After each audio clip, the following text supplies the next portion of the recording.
não teve confusão com ninguém. Ele é réu primário, pai de família, trabalhador.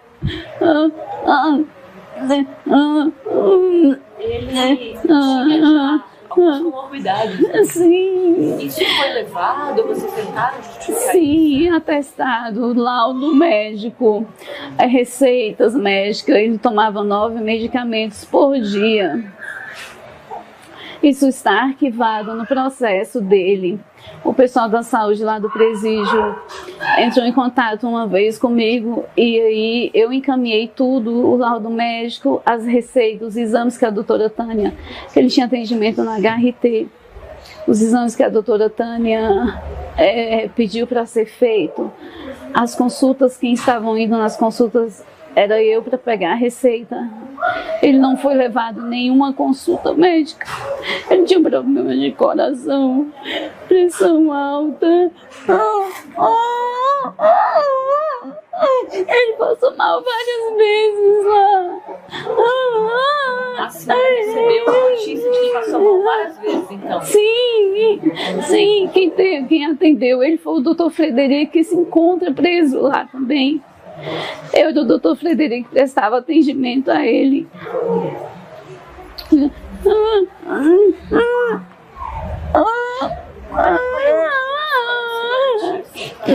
achei que ele só tinha passado mal, porque ele sempre passava mal.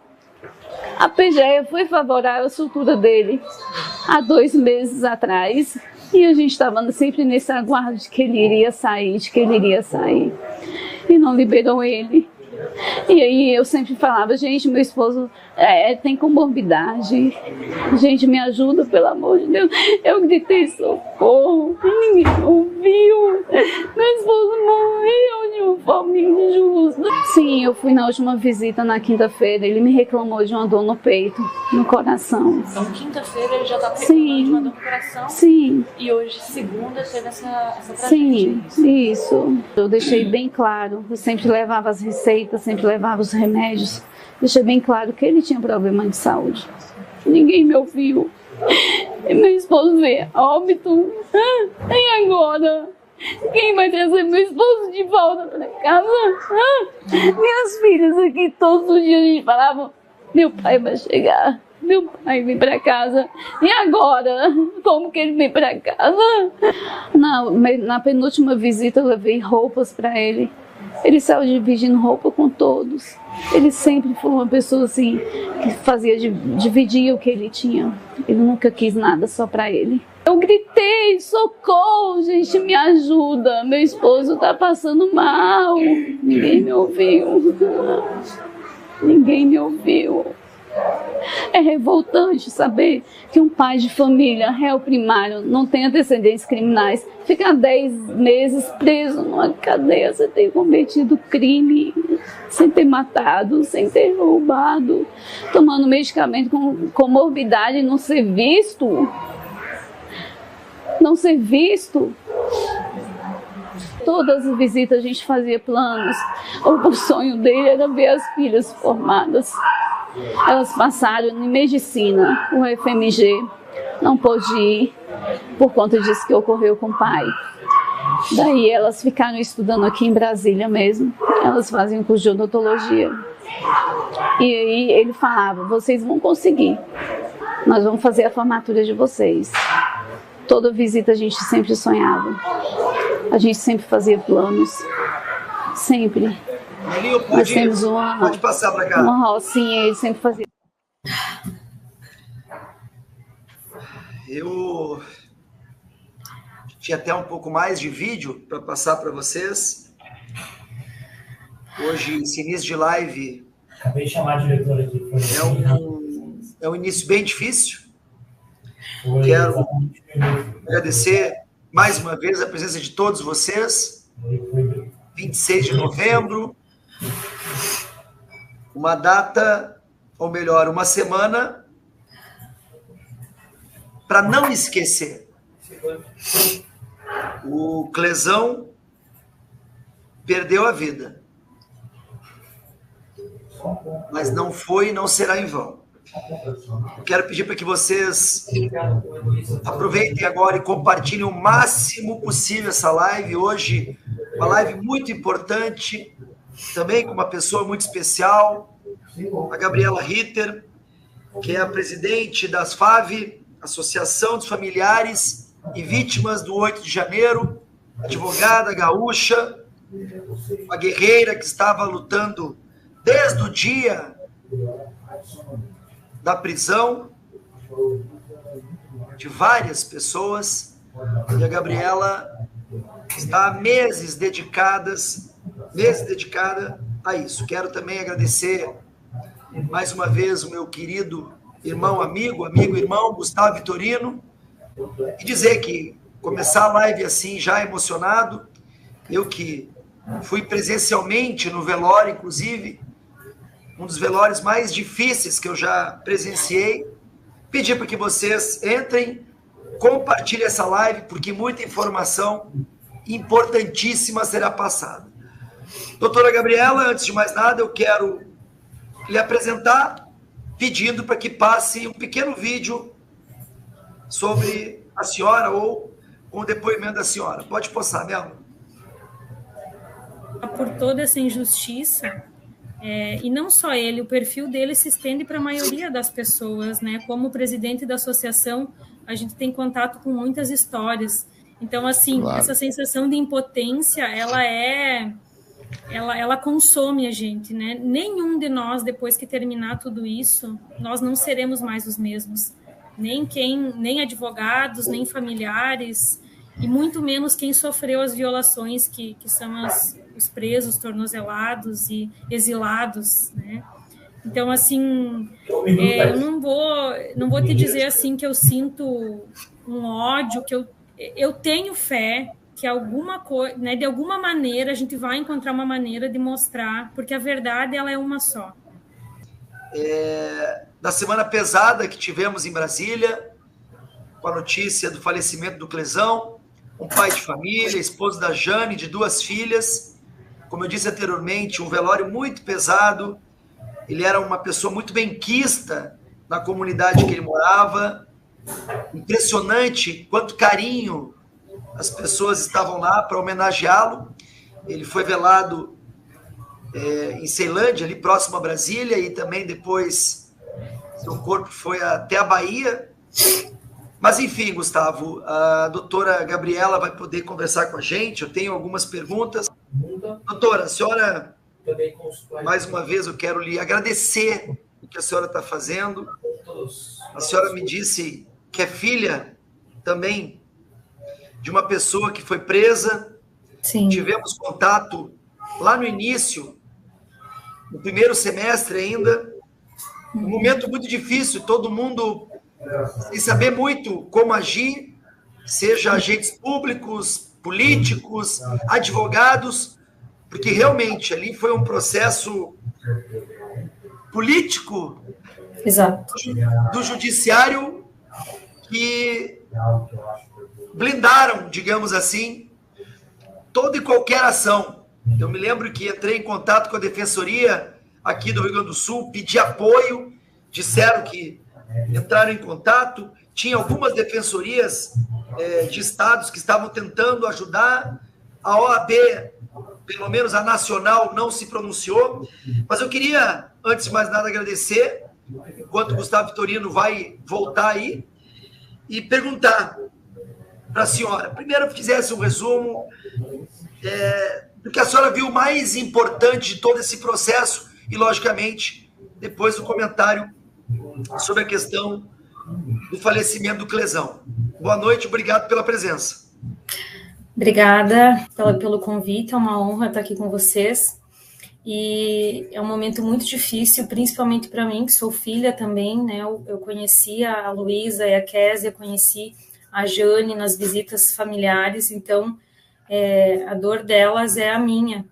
Não tenho como mensurar o que elas estão sentindo, mas eu posso imaginar, por ser filha, e eu sei da nossa luta, de tudo que nós fizemos todo esse tempo, para tentar mostrar para o Brasil e para o mundo que está acontecendo essas injustiças sem fim.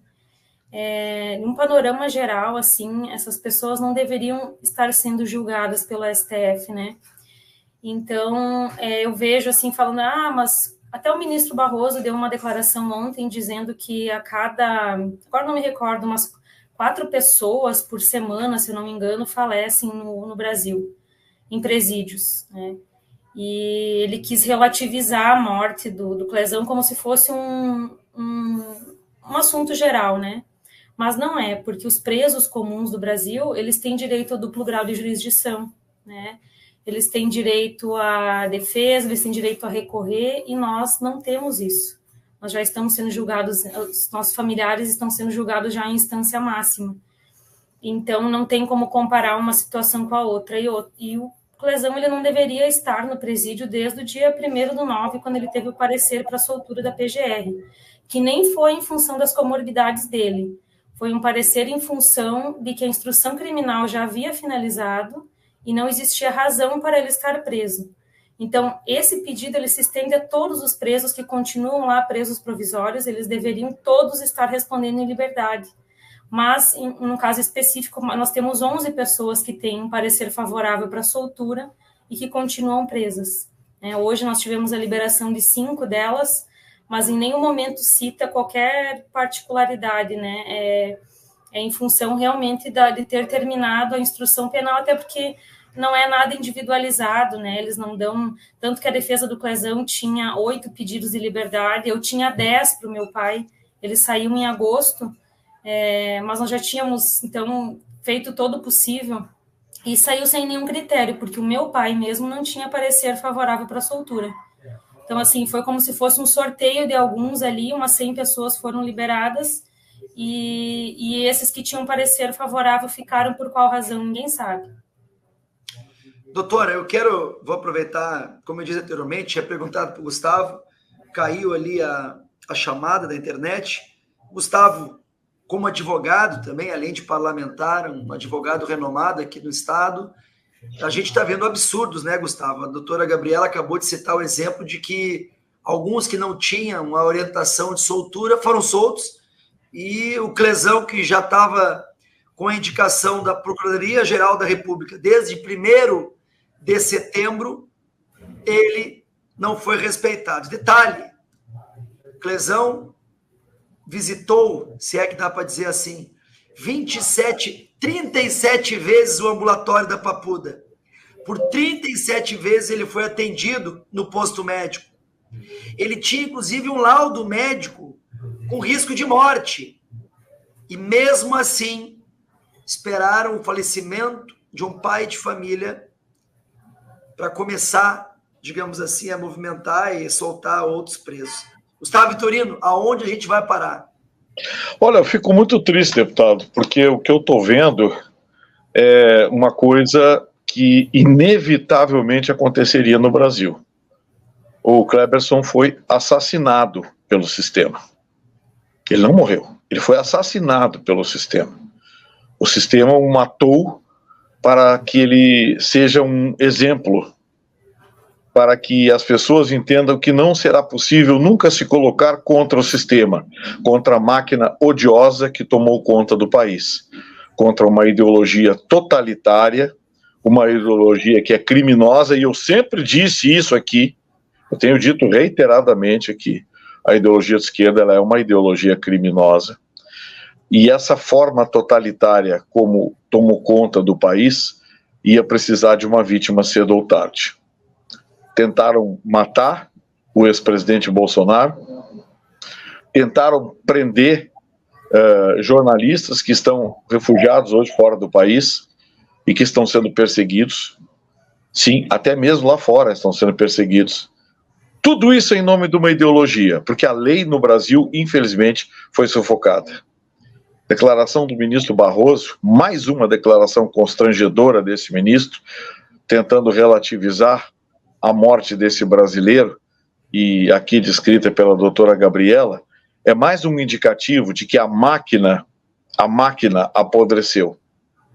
O que nós temos pela frente é muito triste, porque essas pessoas que estão lá, estão confinadas como que num campo de concentração, sem direito a julgamento, sem direito a duplo grau de jurisdição, sem direito a nada. A nada. Essas pessoas estão tendo os direitos humanos violados, mas ninguém diz uma palavra em Brasília. O ministro dos Direitos Humanos, de forma acovardada, não disse uma palavra até agora. Os ministros do STF fazem um silêncio ensurdecedor. E o presidente do STF faz uma declaração triste como essa. Uma declaração que entristece a todos nós.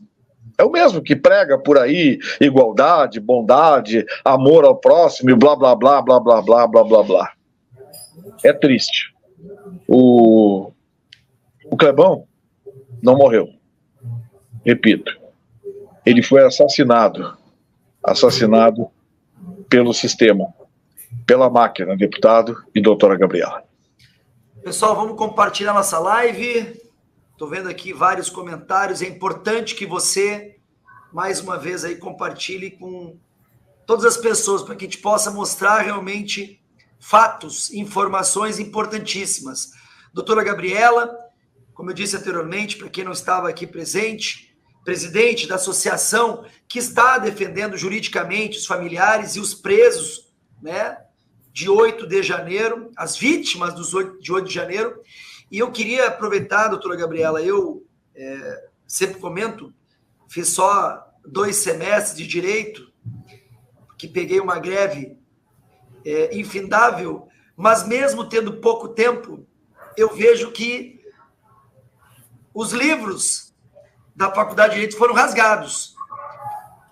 Não se teve uma individualidade da pena, não se procurou medidas alternativas, se dava tornozeleira para uns, não para outros, uns ficavam mais tempo, outros saíam, né, de forma mais demorada. Eu queria que a senhora exemplificasse mais discrepâncias. Como foi esse processo desde o dia 9, quando foram presos mais de 1.000 pessoas, até agora que temos ali menos de 30. Eu queria que a senhora fizesse uma linha do tempo, explicando, dando alguns exemplos, realmente que a gente acaba escutando como verdadeiras aberrações jurídicas em relação ao fato de 8 de janeiro.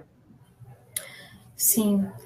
No dia 8, então, foram presos as pessoas do inquérito 4922, que são os que continuam. Nós temos mais ou menos umas 50 pessoas ainda presas em Brasília e centenas no Brasil inteiro, depois pela Operação Lesa Pátria, né? Foram presos após os atos. E as pessoas... hoje ainda temos 50 em regime fechado. Em regime fechado em Brasília. E mais de 1.500 afora... pessoas com tornozeleira eletrônica que já saíram, né?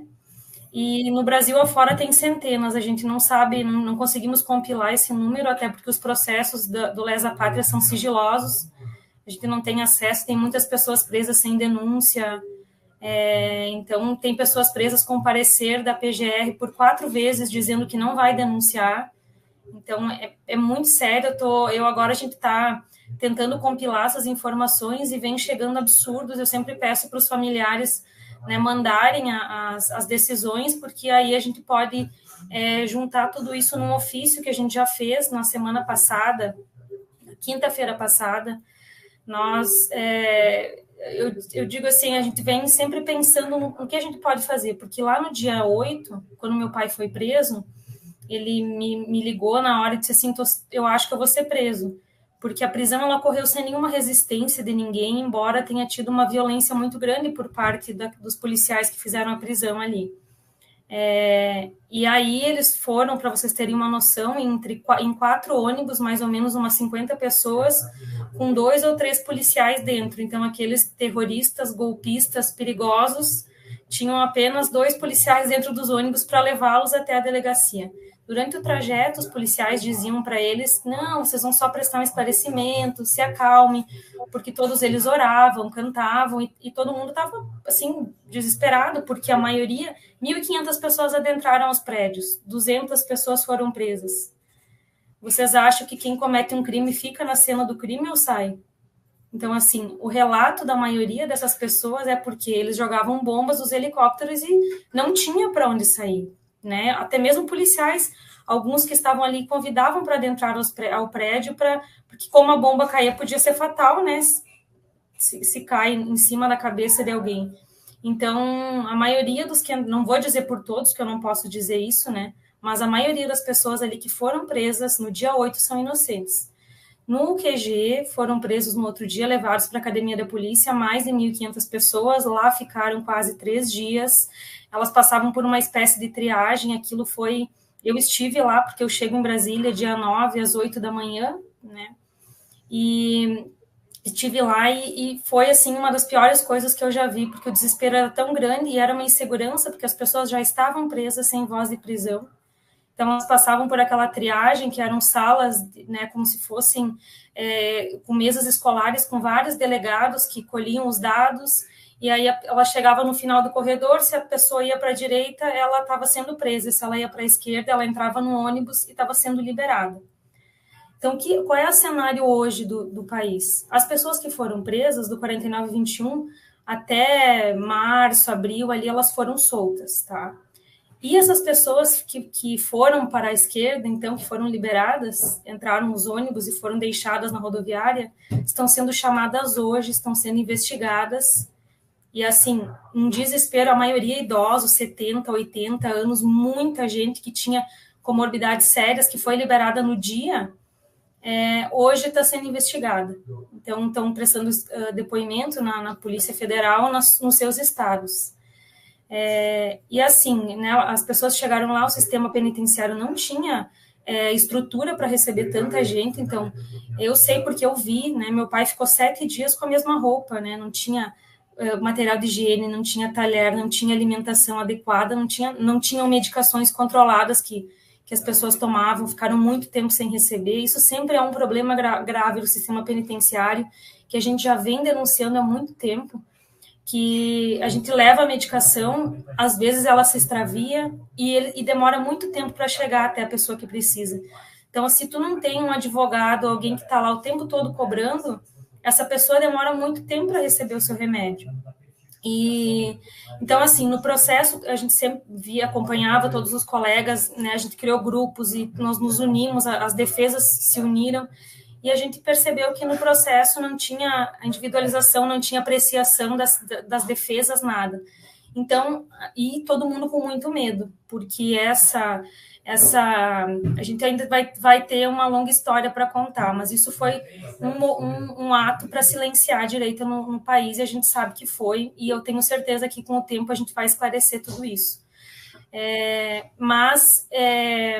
Agora me fugiu o meu raciocínio aqui. Doutora, deixa eu lhe perguntar, porque eu sei que a senhora tem pouco tempo. Na verdade, a gente está vendo que, pelo que a senhora relatou agora, não houve realmente um padrão para se prender, para se ficar mais tempo, menos tempo. Eu acreditava que, por exemplo, aqueles que tinham imagens identificadas ou algumas provas, esses sim teriam sido penalizados. Mas então, na verdade, se deixou um bom tempo as pessoas presas sem nem saber se elas chegaram ali por 5 minutos, 1 minuto, ou se estavam desde a primeira hora. A gente sabe. E é o que aconteceu com o Clezão, né? O Clezão estava trabalhando até às 4 e pouco da tarde.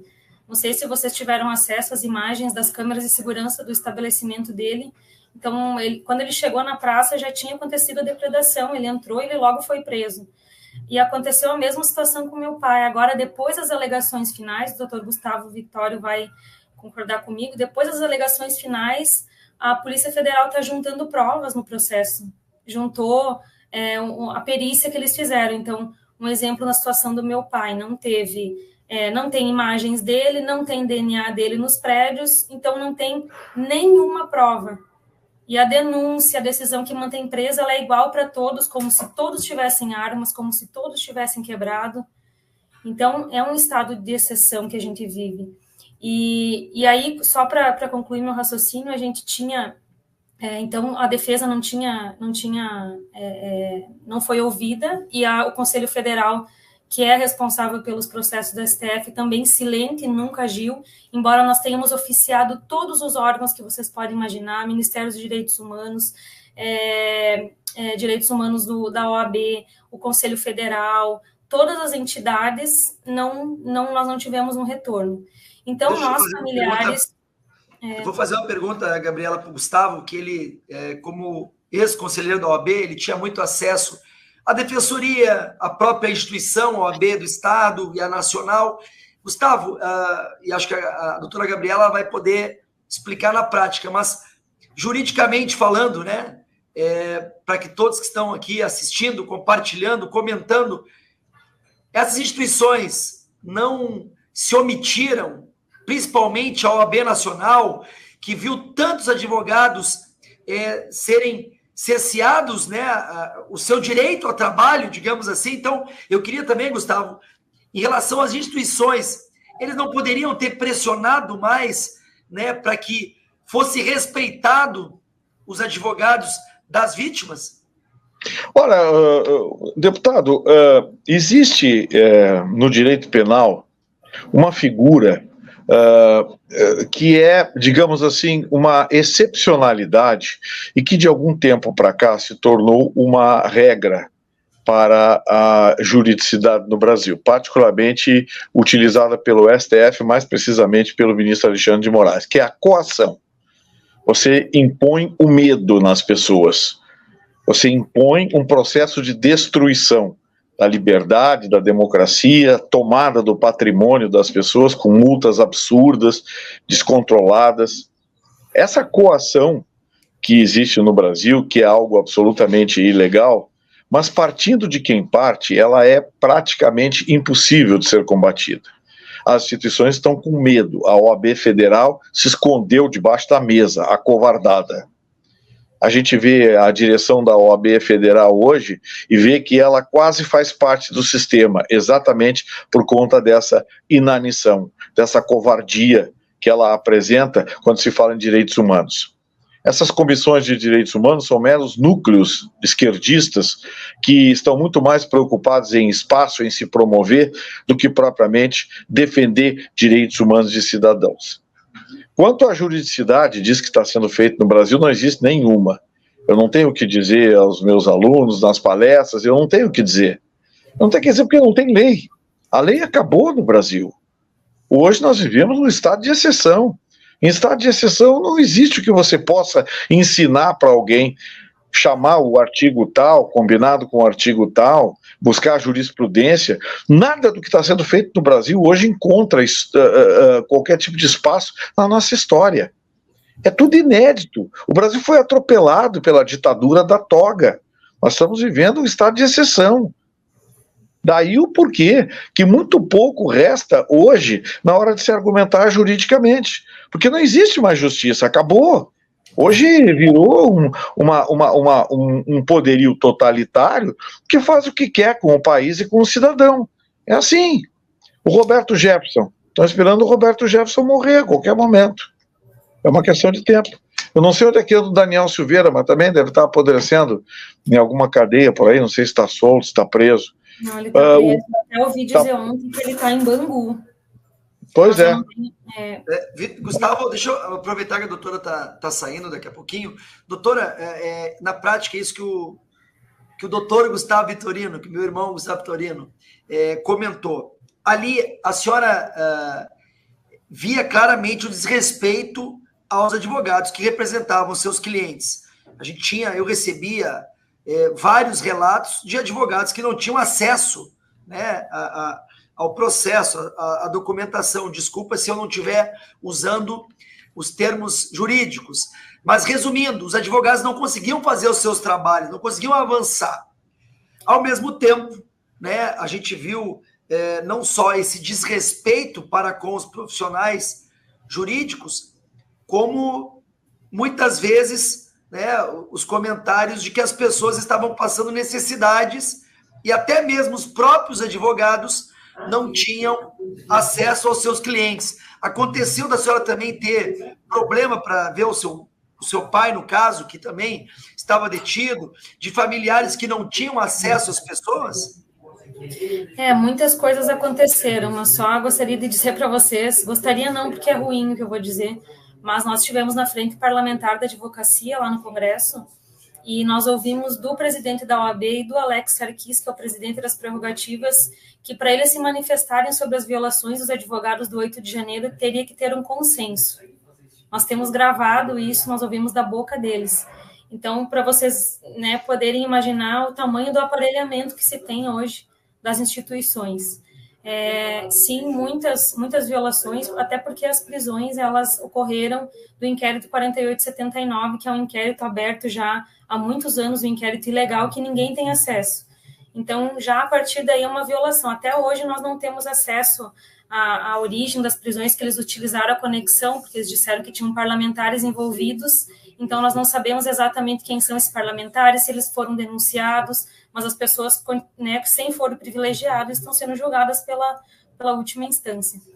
E realmente, assim, foi muito difícil, porque aconteceram muitas pessoas que não tinham condições, pessoas sem advogados, ficarem incomunicáveis com as famílias, e aí os advogados que iam até o presídio, nós recebíamos, anotávamos, recebíamos informações, número dos familiares, e nós fazíamos esse trabalho também de acalentar um pouquinho o coração daquelas pessoas. A gente entrava em contato com as famílias, passava o recado para eles, e assim a gente ia fazendo essa ponte.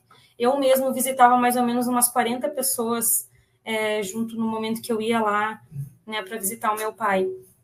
Então, sim, muitas pessoas ficaram sem advogados, muitas pessoas foram enganadas por advogados, foi bem tumultuado.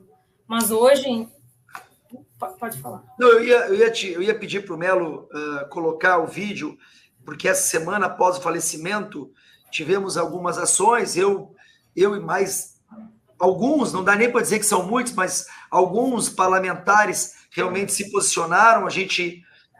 está tomando algumas atitudes legislativas, mas me chamou a atenção um desembargador, Sebastião Coelho, que eu vou pedir para o Melo colocar o vídeo, que realmente o desembargador de coragem e que está falando o que muitos advogados e magistrados deveriam falar e deveriam também se unir em torno do mundo jurídico, da advocacia, que foi desrespeitada, que está sendo desrespeitada e que realmente... se não tiver uma resposta a tudo que foi visto, a gente vai poder concordar com o Lula que estamos numa democracia relativa. Coloca aí o vídeo do desembargador Sebastião Coelho, por favor, Melo.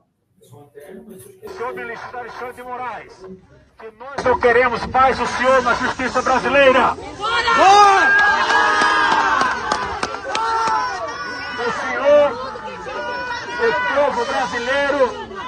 povo brasileiro vai tirar o senhor desse cargo e o senhor irá para a cadeia. O senhor irá para a cadeia pelos crimes que já cometeu contra esse país. Nós vamos deixar aqui a coroa de flores em homenagem ao Clezão. Muito bem! Uma salva de palmas para o Clezão, gente! Viva o Clezão!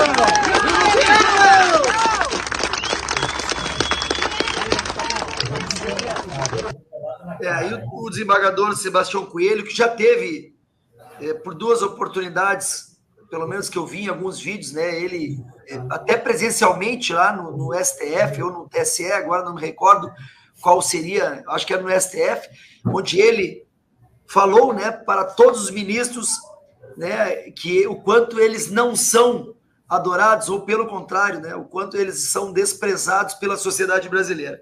E eu vou pedir, ainda antes que a Gabriela tenha que sair, para o Melo colocar o vídeo de um dos advogados das FAV, né, a associação que está defendendo as vítimas e os familiares, que estava no dia lá no presídio onde faleceu o Clezão. Depois escutar eu, Gustavo, nesse sentido. Coloca lá o vídeo do advogado, por favor, Melo.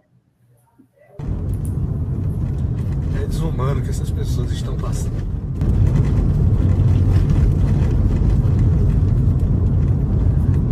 Ver uma mãe que suas filhas jovens agora vão ter que tocar a vida sem o pai.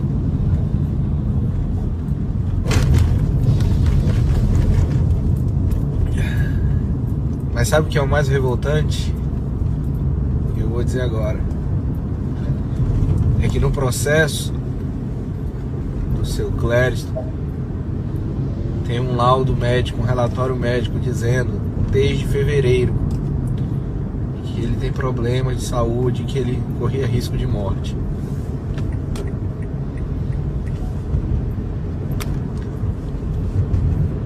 E a defesa fez o trabalho correto, pediu a liberdade dele, e o ministro Alexandre de Moraes não concedeu. Obrigado, Mel. Tem um parecer. Obrigado. Gabriela, antes de escutar o Gustavo, eu não sei como é que está o teu tempo, se tu pode falar um pouquinho mais, mas o Ezequiel, que era também teu colega lá na defesa, ele falou dessa questão que chamou a atenção, né, porque o Clesão, né, o Clériston, ele tinha já um laudo médico, tinha já mais de 30 passagens pelo ambulatório, tinha a liberação, a indicação de que a PGR já teria solicitado, né, a liberdade provisória desde 1º de setembro, e a pergunta que não quer calar, eu sei que a gente sabe, estamos nessa crítica, mas juridicamente falando, nem a OAB se posicionou oficialmente para tentar ajudar vocês, nem a Defensoria Pública, desculpa, eu fico perguntando assim, ó, ninguém teve acesso, ninguém conseguiu mostrar para que se evitasse a perda de uma vida? Infelizmente, não. Infelizmente, a defesa foi calada e nós, enquanto familiares e advogados, nós fizemos todo o possível. Nós temos um relatório com mais de 98 páginas que constam todas essas violações. E nós começamos a fazer eventos, tornar público tudo isso. Tínhamos um pouco de receio, mas vimos que não tinha como nós nos calarmos, né? Porque se no processo não tinha voz e as famílias não tinham, assim, tinham medo, todo mundo com medo, mas a gente precisou agir. Então, a partir de abril, a gente começou a ir para cima e demonstrar todas as violações. E aí nós tivemos já em várias audiências públicas no Senado, na Câmara dos Deputados, para relatar isso e pedir ajuda do parlamento. E foi a partir daí que as liberações começaram a acontecer.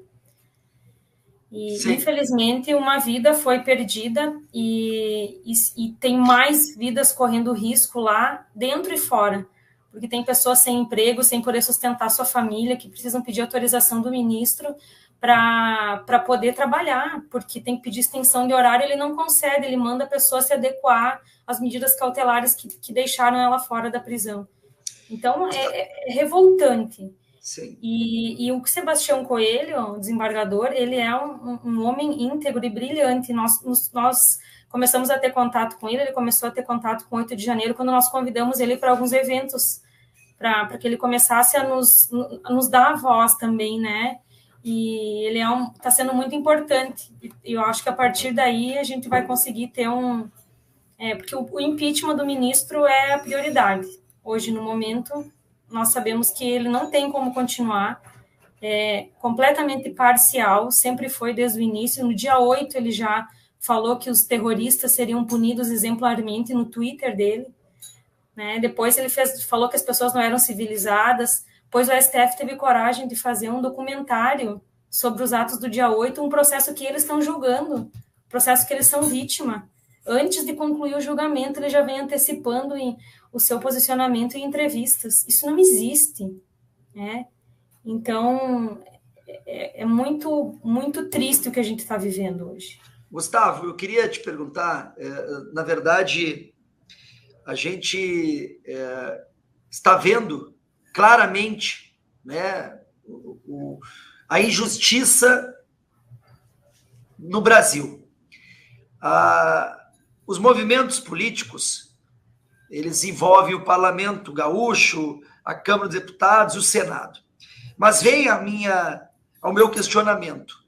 Por mais que nós estejamos gritando, clamando ajuda, o Senado da República, responsável, a instituição responsável para justamente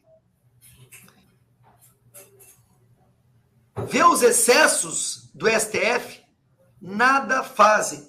Para não dizer que nada fazem, eu vou pedir, e aí sim eu quero o teu comentário, foi votado ontem uma PEC com 52 votos favoráveis relacionados, né, a essa questão do abuso monocrático do Supremo. E eu vou pedir para o Melo colocar esse vídeo e depois eu quero escutar o teu comentário, porque para mim, Gustavo Vitorino, o Senado é o grande responsável pelo que nós estamos vivendo.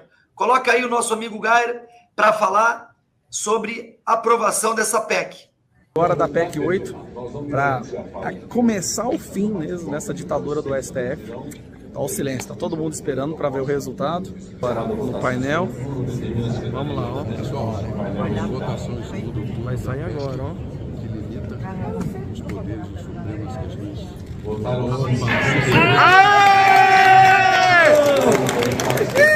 Agora sim foi aprovado. Começou o fim dessa ditadura, galera. Agora foi aprovado. Começou. Gente, é só alegria. A gente falou que ia mudar isso e vamos mudar. É só isso, tem muito mais. Tem que colocar mandato e alguns ainda tem impeachment. Deixa eu falar aí que já fala. Eu sou a vítima dessa decisão monocrática. Eu sou senador da República, minhas redes sociais foram do ar. Invasão no meu gabinete. Eu vou falar daqui a pouquinho para entregar mais alguns podres. Conseguimos, graças a Deus. Acabou essa história do Alexandre de Moraes dar uma canetada e mandar busca e apreensão e prender pessoas, destruir a vida de milhares de pessoas. Acabou essa história agora. Isso é pelo Bolsonaro também. Por tudo que foi feito pelo Bolsonaro. Que na época ele era presidente, eles iam lá numa canetada, só isso, uma canetada. Gustavo, na verdade, eu gostaria que tudo que o Gair falou fosse 100% de verdade, porque a gente aprovou no Senado alguma coisa relacionada, né, às decisões monocráticas do Supremo Tribunal Federal, mas isso vai para a Câmara dos Deputados, que eu não acredito que se coloque em votação ainda este ano.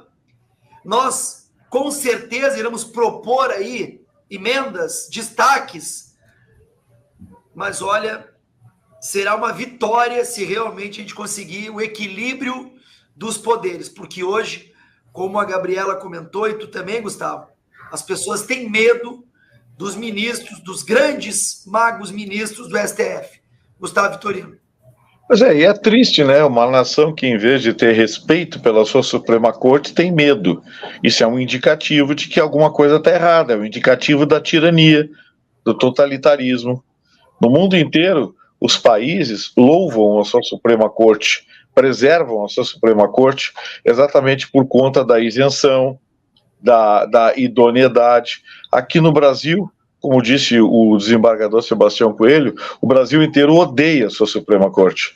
E é o Brasil inteiro, não se iludam não, com esse negócio dos votos. Não. Eles são odiados, eles não conseguem sair na rua. Nós temos um presidente que não consegue sair na rua. E do outro lado nós temos um derrotado que por onde anda arrasta milhares de pessoas. Então o Brasil inteiro sabe o que aconteceu. O Brasil inteiro está sabendo o que aconteceu. Agora essa decisão do Senado, as pessoas não entenderam. Ela é muito menor do que está se imaginando. Ela apenas impede que decisões do parlamento, decisões da presidência da República, sejam anuladas por decisões monocráticas. Apenas isso. O Alexandre de Moraes vai continuar podendo prender quem ele quiser, qualquer um vai poder prender, fazer o que bem entender, inclusive maniqueísmos que estão acontecendo lá em Brasília. Olha, a hora que eu tiver um tempo aqui, foram falado que estão querendo fazer com a magistratura, porque tomaram conta das escolas e das universidades. Agora, querem tomar conta da magistratura, porque o ministro Barroso quer que se crie uma escola nacional para formar magistrados. E a gente sabe, eu vi o programa, é assustador. Eles querem um país com magistrados comunistas. É terrível. O programa é deprimente. Então a coisa é tão profunda que envolve agora disputa de poder. Não tem mais componente jurídico nenhum nas ações. Infelizmente, o Senado aprovou, ótimo, que bom, mandou um recado, mas é uma vitória muito pequena perto do que tem que ser feito. É uma canequinha de um oceano de maldades, libertinagem, dominação e totalitarismo que hoje atinge o país. Pessoal, compartilhe essa live, comente, mande para o máximo de amigos que vocês tiverem, Importante que essas informações cheguem em todo o Brasil. Quero mais uma vez agradecer a doutora Gabriela Ritter. E antes de pedir as considerações finais, coloca aí uma terrorista identificada, para vocês verem aonde nós estamos. Coloca aí o vídeo da irmã Hilda. O símbolo da irmã Hilda, a vovó Hilda, o símbolo da resistência. A maior heroína do Brasil, tá, gente? Olha.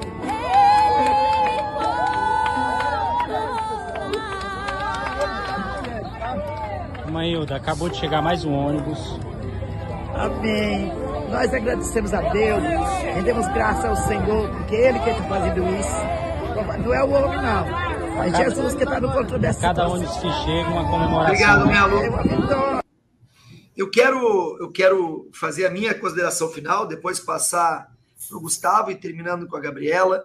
A irmã Hilda, ela, em várias manifestações patrióticas, ela se posicionou. Eu, Gabriela, te confesso que realmente para mim essa semana foi uma semana muito pesada. Início do ano, quando teve o fato, eu nem estava em Brasília e procurei acionar a Defensoria Pública, alguns advogados que tinham contato em Brasília. Chegando lá, fui poucas vezes na Papuda, mas principalmente vi a dificuldade realmente do processo 8 de janeiro, o que eles fizeram para bloquear. Mas eu quero comentar para todos vocês que estão nos assistindo. Quem segurou a alça do caixão do Clezão não foi Flávio Dino, ministro da Segurança Pública e Justiça, que ignora o Parlamento Federal, quanto mais um cidadão comum que estava detido. Não foi o ministro dos Direitos Humanos, que inclusive pagou a passagem para a dama do tráfico e que de direitos humanos não tem nada. Não foi o Supremo Tribunal Federal, que segurou a alça do caixão, porque desrespeitou todos os procedimentos necessários para que o Clezão tivesse sido solto. O fato de ele ter comorbidade, de ele tomar 9 remédios por dia, de ele ter já a previsão de soltura desde o dia 1º de setembro, dito pela PGR, 8 pedidos de soltura pelos seus advogados em função da sua condição de saúde. Não foi o Senado da República, composto por dezenas de covardes, omissos. Essa aprovação, como muito bem o Gustavo falou, é muito mais um movimento político para dizer que não pode se falar de marco temporal, de liberação das drogas. É muito mais em pautas políticas do que propriamente dito querer que o STF não faça mais política ou politicagem.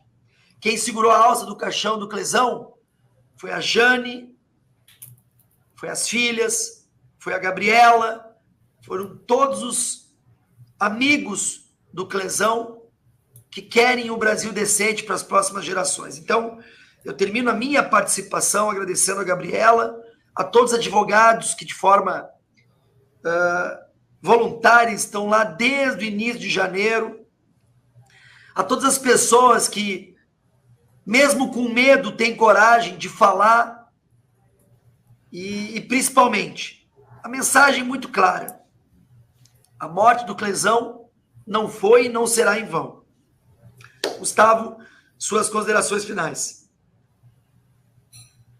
Eu fico muito triste de ver isso que está acontecendo no meu país.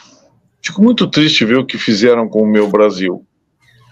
Fico muito triste de ver como uma ideologia criminosa e agora assassina tomou conta e cupinizou a máquina pública a ponto de não enxergar o que está acontecendo com o cidadão, com a cidadania.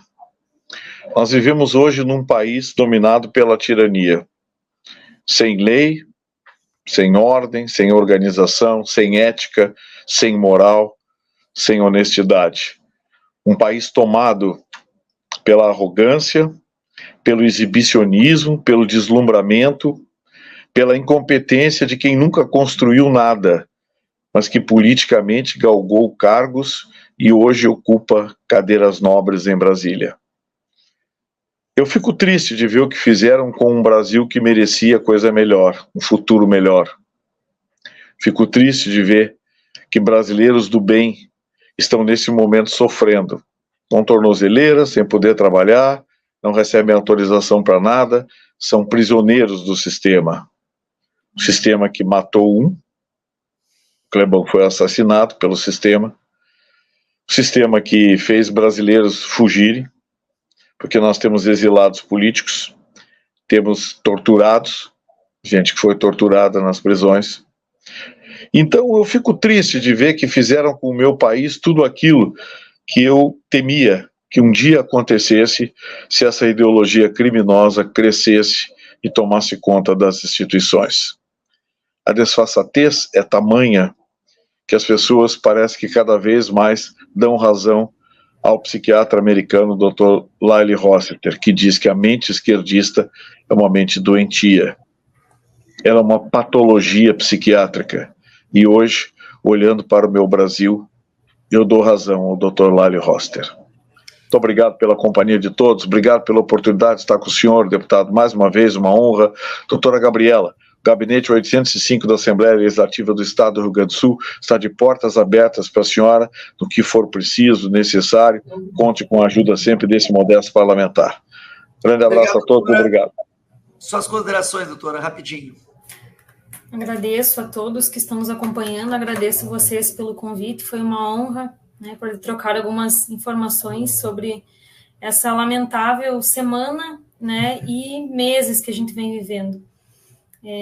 Eu assim, de segunda-feira para cá, assim, a gente desmorona, né, porque a gente tem tentado ser forte e encarar de frente tudo isso, mas quando a gente se depara com a perda de uma pessoa inocente, a sensação de impotência, ela é inevitável. Então, eu só quero deixar registrado aqui que a gente vai continuar fazendo todo o possível, que não percam a fé, que eu tenho certeza que se a gente não se curvar diante dos desmandos, que agora não é mais hora de ter medo, que o principal objetivo hoje para as famílias, eu acredito que para o Brasil, é o impeachment do ministro Alexandre de Moraes. Então, assim, lutaremos bravamente para que isso de fato aconteça e não vamos nos curvar. Não, o medo não faz mais parte de nós e das famílias, dos advogados, e nós vamos nos empenhar ao máximo, e eu agradeço a oportunidade de estar aqui, e eu já vou ter que realmente sair, porque o meu voo já está... Obrigado, querida Gabriela, presidente da Associação Jurídica aí, que trata das vítimas, dos familiares do 8 de janeiro. Obrigado, Gustavão. Mais uma vez agradeço vocês pela live. Vamos ver agora o vídeo que retrata, né, o sofrimento da família do Clezão, e a gente com certeza vai estar novamente domingo que vem conversando com todos vocês. Grande abraço, até domingo que vem. Obrigada. Não teve confusão com ninguém, ele é réu primário, pai de família, trabalhador. Ele tinha algumas comorbidades. Sim. Isso foi levado? Vocês tentaram justificar? Sim, atestado, laudo médico, receitas médicas. Ele tomava 9 medicamentos por dia. Isso está arquivado no processo dele. O pessoal da saúde lá do presídio entrou em contato uma vez comigo e aí eu encaminhei tudo, o laudo médico, as receitas, os exames que a doutora Tânia, que ele tinha atendimento na HRT, os exames que a doutora Tânia pediu para ser feito, as consultas, quem estavam indo nas consultas era eu para pegar a receita. Ele não foi levado em nenhuma consulta médica. Ele tinha problema de coração, pressão alta. Ele passou mal várias vezes lá. A senhora recebeu a notícia de que passou mal várias vezes, então? Sim. Quem atendeu ele foi o doutor Frederico, que se encontra preso lá também. Eu, do doutor Frederico, prestava atendimento a ele.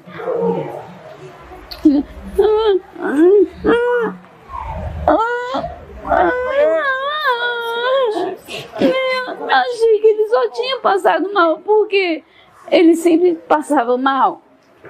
A PGE foi favorável à soltura dele há 2 meses atrás, e a gente estava sempre nesse aguardo de que ele iria sair, e não liberou ele. E aí eu sempre falava, gente, meu esposo tem comorbidade, gente, me ajuda, pelo amor de Deus.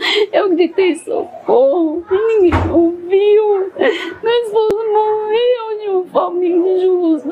Sim, eu fui na última visita na quinta-feira, ele me reclamou de uma dor no peito, no coração. Então quinta-feira ele já estava reclamando de uma dor no coração? Sim. E hoje, segunda, teve essa tragédia? Sim, isso. Eu deixei bem claro, eu sempre levava as receitas, sempre levava os remédios, deixei bem claro que ele tinha problema de saúde. Ninguém me ouviu. E meu esposo veio a óbito. E agora? Quem vai trazer meu esposo de volta para casa? Minhas filhas aqui, todos os dias a gente falava, meu pai vai chegar, meu pai vem para casa. E agora? Como que ele vem para casa? Na penúltima visita eu levei roupas para ele. Ele saiu dividindo roupa com todos. Ele sempre foi uma pessoa assim, que dividia o que ele tinha. Ele nunca quis nada só para ele. Eu gritei, socorro, gente, me ajuda. Meu esposo tá passando mal. Ninguém me ouviu. Ninguém me ouviu.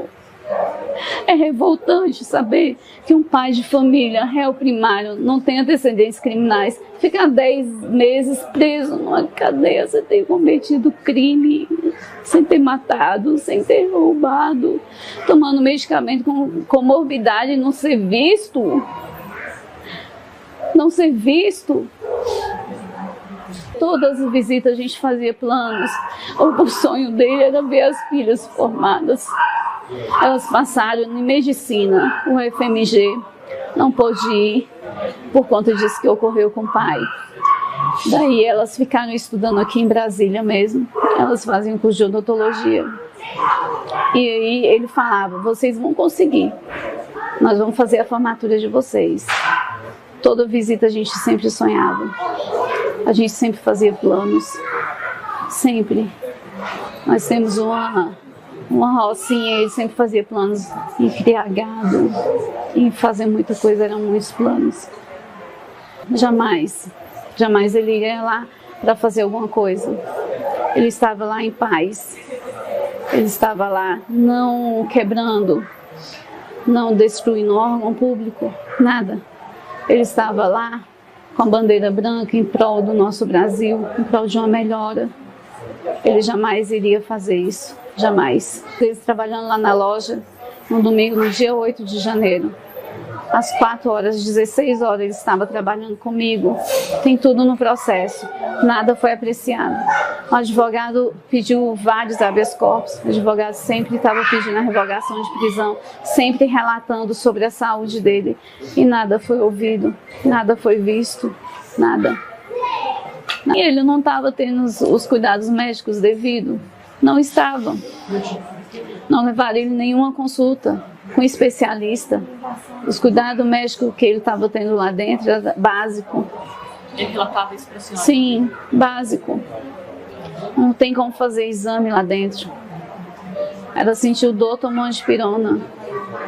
Ele chegava a tomar os remédios, os 9 remédios? Sim, sempre levava. Eu ia sempre nas consultas justamente para levar os remédios para ele tomar.